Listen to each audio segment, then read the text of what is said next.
इस करके अकाल तख्त साहब के जथेदार साहब ने साडी बराबर की जिम्मेवारी लाई सी। एक कमेटी बनाने वक्त साडे कोलों पुछया तक भी नहीं गया कि इहदे विच किहड़े-किहड़े मैंबर पाए जाण। पहले ही एक प्लैनिंग करके ये लड़ाई बंदी ਸਿੰਘਾਂ ਦੀ ना होने करके ये मैनू लगता है कि अपनी होंद नूं बचाने वास्ते ये लड़ाई शुरू की जा रही है। मैं सरना साहब को पूछना चाहता कि जिहड़ी पंथ की एक जथेबंदी बन रही है, जिहड़े बंदी ਸਿੰਘਾਂ की लड़ाई लड़नी है, ਉਹਦੇ ਵਿੱਚ अपना ਕਿਹੜਾ ਤੇ ਪਰਾਇਆ ਕਿਹੜਾ ਦੀ ਡੈਫੀਨੇਸ਼ਨ भी तुसीं दस दिओ। जिन्हां बादलों नूं तुसीं पिछले 25 सालों तो बादल के कहते सी, परसों बड़ी हैरानी की गल बादल साहब तो घट तुसीं उन्हां नूं बोलिया नहीं। जिन्हां बादलों नूं तुसीं पिछले 25 सालों तो बादल के कहते सी, परसों बड़ी हैरानी की गल बादल साहब तो घट तुसीं उन्हां नूं बोलिया नहीं। उन्हां दी हर गल ते तुसीं वकील बन के उन्हां दा जवाब दिता। इत्थे कौन ता राजनीतिक बंदा बैठा तो दादूवाल साहब ने सीधा सुखबीर सिंह बादल साहब वाल हथ करते हुए कहा कि सरदार सुखबीर सिंह बादल राजनीतिक बंदे बैठे हैं। तो बड़ी हैरानी की गल हुई कि उस गल का जवाब भी सरना साहब दे रहे हैं कि श्रोमणी अकाली दल का प्रधान राजनीतिक नहीं है, धार्मिक बंदा। कि सरना साहब या तुसी अज झूठ बोल रहे हो या अज तो पहले जिस वक्त तुसी कोटां 'च लड़ाई करते हुए पार्टी का सिंबल खत्म करन गए सी तद तुसी झूठ बोल रहे हो। अपना लाइफ का एक स्टैंड ते दसो तुहाडा स्टैंड की है। कल तुसी बादलों नूं गालां कड्डदे रहे हो तद ओपोजिशन नहीं सी,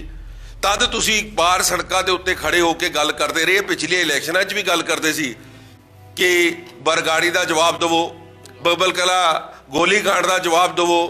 तुसी जिहड़े महाराज के 328 स्वरूप चोरी होए ने उन्हां दा जवाब दवो। मैं समझदा कि शायद सरदार सरना साहब नूं इन्हां गल्लां दा जवाब सरदार सुखबीर सिंह बादल साहब ने दे दिता, तद अज उन्हां दे झोली चुक बन के उन्हां दी पैरवी कर रहे, उन्हां दी अज वकालत कर रहे हैं। जिहड़ा ऑब्जैक्शन हरियाणा गुरुद्वारा प्रबंधक कमेटी के प्रधान सरदार दादूवाल साहब ने चुक्या, असीं उहदी पूरी उन्हां दा सहयोग करते हैं। उन्हां दी इस गल नूं असीं सैकेंड करते हुए इस गल की भी मंग रखते हैं कि सरदार सुखबीर सिंह बादल साहब नूं राजनीतिक बंदा कोई भी इस कमेटी का अगर हिस्सेदार होएगा तो इसका कोई फायदा नहीं है। और जिस तरीके दे नाल ये लोग जिहड़े विचे पाए गए ने, जिन्हां ने हमेशा 1984 के कातलों नूं साथ दिता, ये कौम नूं गुमराह करन वास्ते ये जिहड़ी कमेटी बनाई गई है। क्योंकि एक अहम मुद्दा जो अज की तरीक दे विच कौम का सब तो वड्डा मुद्दा बनया होया बंदी ਸਿੰਘਾਂ ਦੀ रिहाई का, श्री अकाल तख्त साहब के जथेदार साहब ने 3 मई नूं अकाल तख्त साहब तो खड़े होके जिथे तमिंदर सिंह आनंद नूं तनख्वाह लाने की गल की सी, श्रोमणी गुरुद्वारा प्रबंधक कमेटी और दिल्ली सिख गुरुद्वारा प्रबंधक कमेटी की अहम जिम्मेवारी लगाई कि बंदी ਸਿੰਘਾਂ ਦੇ रिहाई बारे अपने अपने तरीके दे नाल तुसी लामबंद होके ये लड़ाई अगे वध के लड़ो। श्रोमणी गुरुद्वारा प्रबंधक कमेटी के प्रधान साहब ने एक इकट्ठ बुलाया, पंथक इकट्ठ, उहदे विच सब दे विचार ले और सब ने उन्होंने ये इख्तियार दिते कि तुसी इहदी रूपरेखा बनाओ। मगर सरदार धामी साहब ने जिस वक्त रूपरेखा बनाने की गल शुरू की है, 19 तरीक नूं उन्होंने कमेटी सद्दी जिहदे विच उन्होंने 9 मैंबर बनाए और उसनूं 19 तरीक का टाइम दिता गया। दिल्ली सिख गुरुद्वारा प्रबंधक कमेटी क्योंकि संगत की चुनी हुई नुमाइंदा जथेबंदी है, इस करके अकाल तख्त साहब के जथेदार साहब ने साडी बराबर की जिम्मेवारी लाई सी। एक कमेटी बनाने वक्त साडे कोलों पुछया तक भी नहीं गया कि इहदे विच किहड़े-किहड़े मैंबर पाए जाण। उस तो बाद अचानक अगले दिन 2 मैंबर उहदे विच ऐड ऑन होर हो जाते हैं और वो बंदे जिन्हां दे खिलाफ असीं इतराज़ भी जाहिर किया और मीडिया नूं असीं पहले भी संबोधन कर चुके हैं कि सरदार अवतार सिंह हित नूं जद उन्होंने ऐड ऑन किया तो असीं उहदे उत्ते अपना इतराज़ जाहिर किया। कमेटी का 19 तरीक नूं जिस वक्त शुरू हुई उहदे विच जिस तरीके दी रूपरेखा चल रही सी, क्योंकि असीं अपनी जिम्मेवारी समझते हुए इस कमेटी नूं पूरा सहयोग देने की गल की है और साडी ये जिम्मेवारी भी बनती है कि श्री अकाल तख्त साहब ने जो सानू अगे जिम्मेवारी लाई है तो असी इस मामले दे विच श्रोमणी कमेटी की बाह बन के उन्हों का सहयोग करिए। मगर जिस तरीके दे नाल उत्थे अंदर रूपरेखा बन रही है, मैं समझदा कि ये पहले ही एक प्लैनिंग करके ये लड़ाई बंदी ਸਿੰਘਾਂ ਦੀ ना होने करके ये मैनू लगता है कि अपनी होंद नूं बचाने वास्ते ये लड़ाई शुरू की जा रही है। ਉਹਦੇ ਵਿੱਚ ਇਹ ਗੱਲ ਹੋਈ ਸੀ कि कोई इस मीटिंग की रूपरेखा बाहर डिस्कस नहीं करेगा, सो इस करके असी मीडिया नूं आके इत्थे कोई गल नहीं की। मगर कल अचानक सरदार परमजीत सिंह सरना होना की एक वीडियो वायरल होंदी है जिहदे विचों एक टीवी चैनल नूं वैब चैनल नूं अपनी इंटरव्यू दे रहे और उहदे विच उन्होंने कई गल्लां अफो जी रखियां जिहदे विच बहुत फेरबदल है। उन्होंने गल की कि मीटिंग शुरू हुई, सरदार मनजीत सिंह जी के ने अपना वर्जन रखा, उस तो बाद मैं गल करते हुए सुझाव दिता कि 2 बुद्धिजीवी इस committee they which add on हो दिते जाण,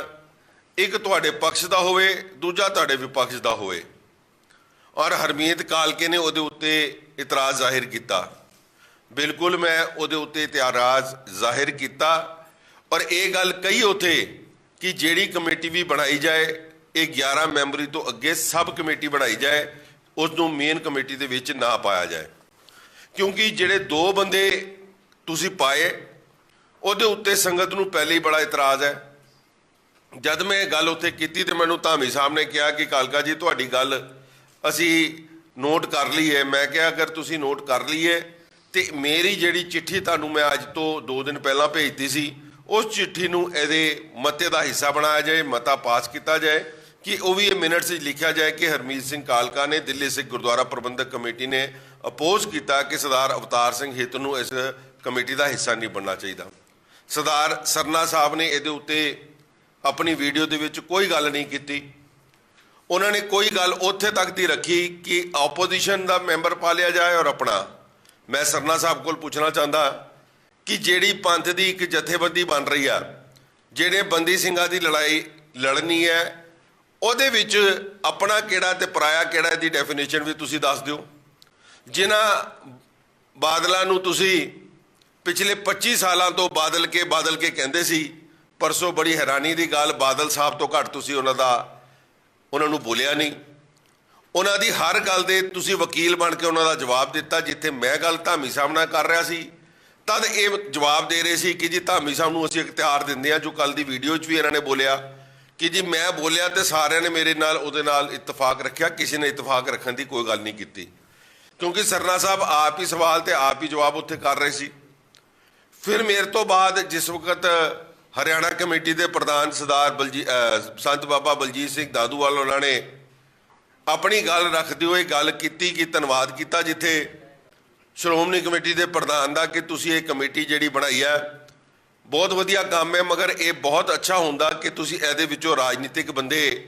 इहदे विच ना पांदे, खाली धार्मिक बंदे पांदे, धर्म संस्थावां नाल जुड़े हुए बंदे पांदे। ते फिर भी किसी दे जवाब देने तो पहला सरदार परमजीत सिंह सरना ने उत्थे जवाब दिता कि जी दादूवाल साहब इत्थे कौन था राजनीतिक बंदा बैठा। तो दादूवाल साहब ने सीधा सुखबीर सिंह बादल साहब वाल हत्थ करते हुए कहा कि सरदार सुखबीर सिंह बादल राजनीतिक बंदे बैठे है।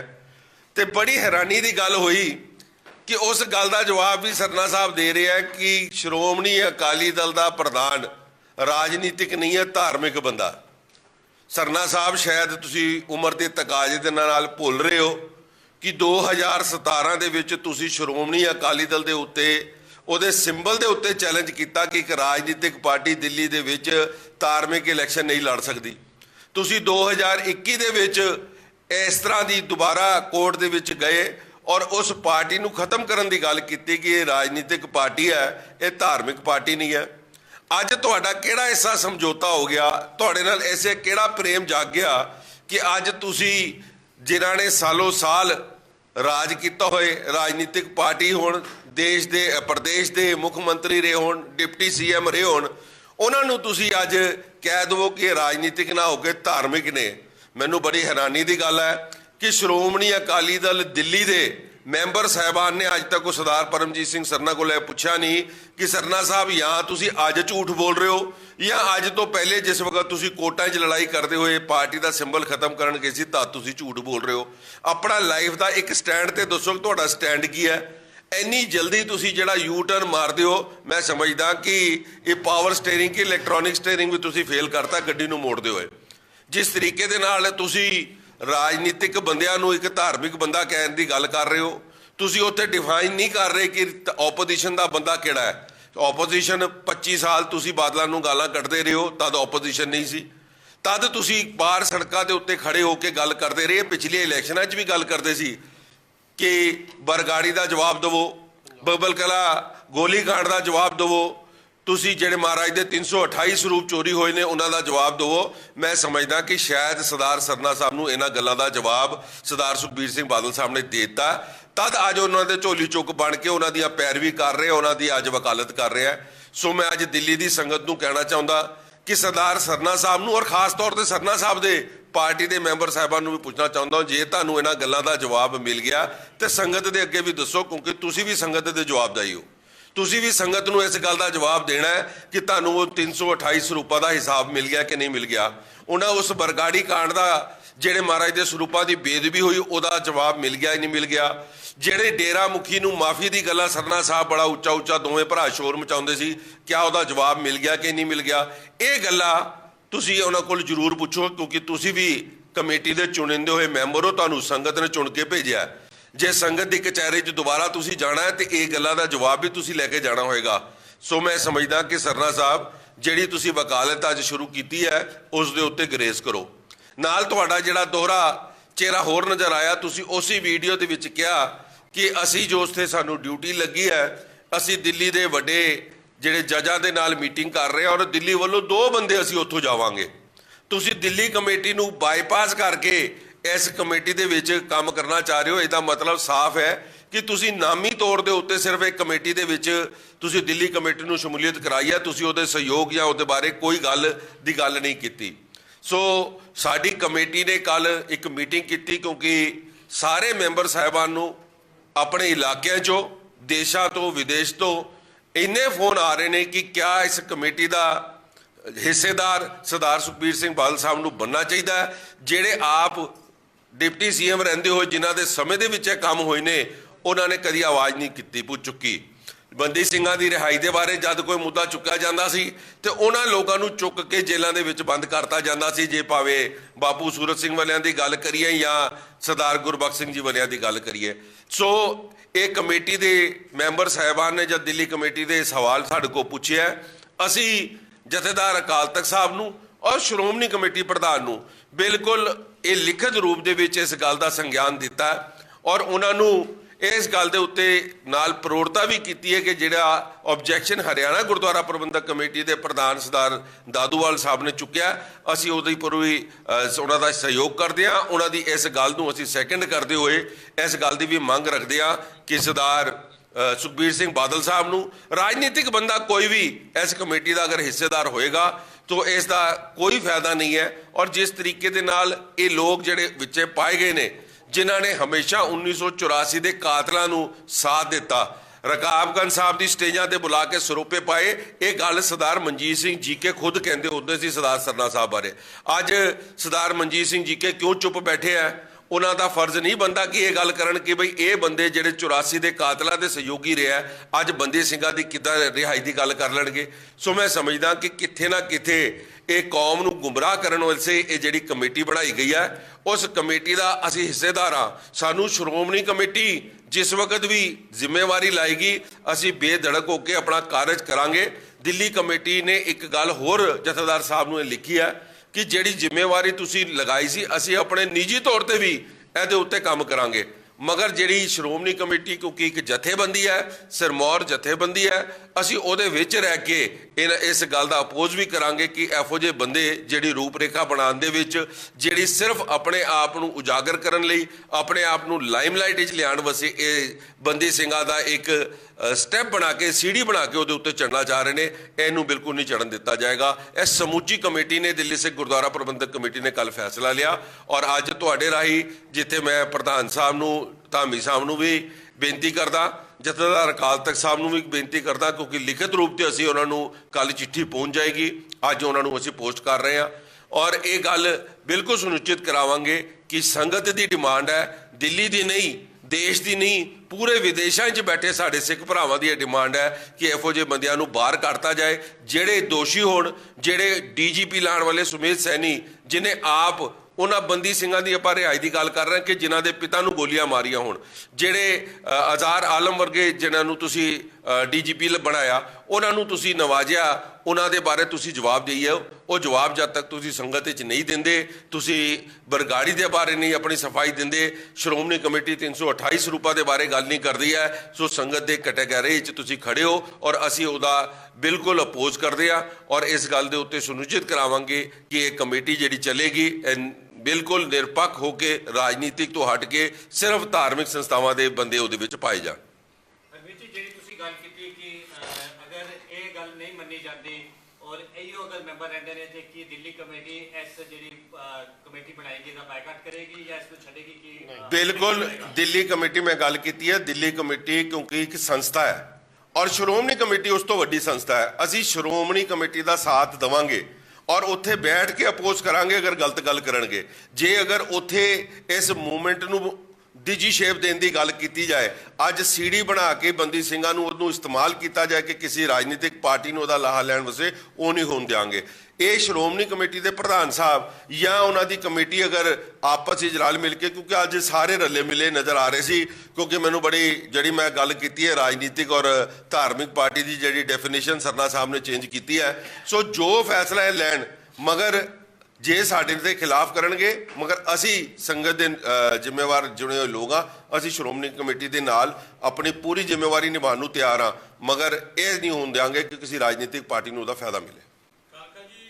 As a Delhi Sikh Gurdwara Prabandhak committee ਤੁਸੀਂ ਇਤਰਾਜ਼ ਜਿਹੜਾ ਹੁਣ ਤੁਸੀਂ ਵੀਡੀਓ ਦਾ ਇਤਰਾਜ਼ ਹੈ, ਇਹ ਸ਼੍ਰੋਮਣੀ ਗੁਰਦੁਆਰਾ ਪ੍ਰਬੰਧਕ ਕਮੇਟੀ ਦੇ ਪ੍ਰਧਾਨ ਸਾਹਿਬ ਨੂੰ ਦਰਜ ਕਰਾਇਆ ਜੀ?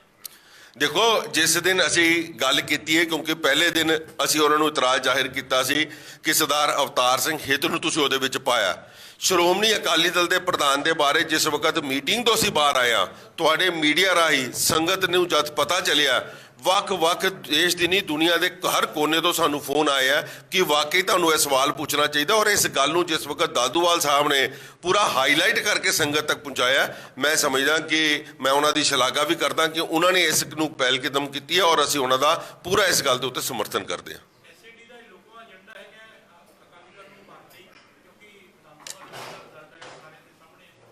ਦੁਬਾਰਾ ਬੋਲਣਾ। ਦੇਖੋ, ਇਹ ਬਿਲਕੁਲ ਸਾਹਮਣੇ ਨਜ਼ਰ ਆ ਰਿਹਾ ਹੈ ਕਿ ਜਿਸ ਵਕਤ ਰਾਜ ਭਾਗ ਦੇ ਵਿੱਚ ਸੀ ਤੇ ਜਿਹੜੇ ਬੰਦੇ ਬੰਦੀ ਸਿੰਘਾਂ ਦੀ ਰਿਹਾਈ ਲੜਨ ਵਾਸਤੇ ਮੋਰਚੇ ਲਾਉਂਦੇ ਸੀ, ਉਹਨਾਂ ਨੂੰ ਚੁੱਕ ਕੇ ਅੰਦਰ ਕਰ ਦਿੱਤਾ ਜਾਂਦਾ ਸੀ। ਤੁਹਾਨੂੰ ਆਪ ਯਾਦ ਹੋਏਗਾ ਕਿ ਜਿਸ ਵਕਤ ਬਾਪੂ ਸੂਰਤ ਸਿੰਘ ਬੈਠੇ ਉੱਥੇ ਅਨਸ਼ਨ ਤੇ ਬੈਠੇ ਹੈ, ਉਹਨਾਂ ਨੂੰ ਚੁੱਕ ਕੇ ਹਸਪੀਟਲ ਦੇ ਵਿੱਚ ਬੰਦ ਕਰਕੇ ਇੱਕ ਬੰਦੀ ਬਣਾਤਾ ਗਿਆ ਔਰ ਅੱਜ ਤੱਕ ਉਹਨਾਂ ਨੂੰ ਉਸ ਤਰੀਕੇ ਦੇ ਨਾਲ ਰੱਖਿਆ ਗਿਆ ਹੈ। ਇੱਥੋਂ ਸਾਫ਼ ਸਮਝ ਆਉਂਦਾ ਹੈ ਕਿ ਜਿਸ ਵਕਤ ਆਪਣੀਆਂ ਸਰਕਾਰਾਂ ਨੇ ਤਦ ਅਸੀਂ ਕਿਸੇ ਰਾਜ ਭਾਗ ਦੀ ਗੱਲ, ਬੰਦੀ ਸਿੰਘਾਂ ਦੀ ਗੱਲ ਨਹੀਂ ਕਰਦੇ। ਅੱਜ ਬੰਦੀ ਸਿੰਘਾਂ ਨੂੰ ਸੀੜੀ ਬਣਾ ਕੇ ਵਾਪਸ ਉਸ ਰਾਜ ਭਾਗ ਨੂੰ ਹਥਿਆਉਣ ਦੀ ਗੱਲ ਕੀਤੀ ਜਾ ਰਹੀ ਹੈ। ਸੋ ਮੈਂ ਸਮਝਦਾ ਕਿ ਇਹਦੇ ਵਿੱਚ ਪੰਥ, ਪੂਰੀ ਕੌਮ ਇਸ ਚੀਜ਼ ਦੇ ਉੱਤੇ ਜਾਣੂ ਹੋ ਚੁੱਕੀ ਹੈ ਔਰ ਇਹਨਾਂ ਦੇ ਮਨਸੂਬੇ ਇਸ ਚੀਜ਼ ਦੇ ਉੱਤੇ ਕਾਮਯਾਬ ਨਹੀਂ ਹੋਣਗੇ।